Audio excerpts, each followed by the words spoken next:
Felicitarte por la victoria. Muchas gracias. El 1-5 es engañoso, ¿eh? La primera parte ha costado, el Gandía se ha hecho un buen partido para jugar a la defensiva y ya la segunda parte ha sido mejor. ¿Tú cómo lo has visto?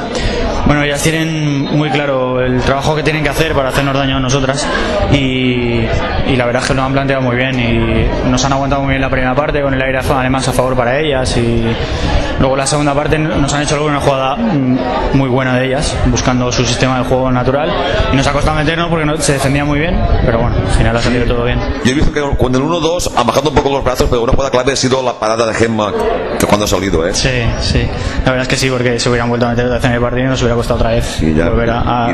Después ya no han reaccionado ya, y 1-3, 1-4 y Rebeca ha estado espectacular por su salida. Sí, bueno, en general el equipo muy bien y la gente que ha salido del banquillo nos ha ayudado un montón, ha salido muy fresca con las ideas muy claras y bueno, la verdad es que ha ido muy bien la cosa con ellas. ¿Cómo está viendo la temporada? Bien, de momento la cosa está muy bien. De momento estamos ganando, estamos jugando mejor que el resto, pero bueno, somos un equipo muy joven que tenemos muchas cosas que aprender y bueno, espero acabar igual de bien que estamos ahora y aprendiendo más todavía. Es un equipo que tiene mucho talento, pero tiene muchas cosas que aprender. Pues que tengáis mucha suerte. Muchas gracias.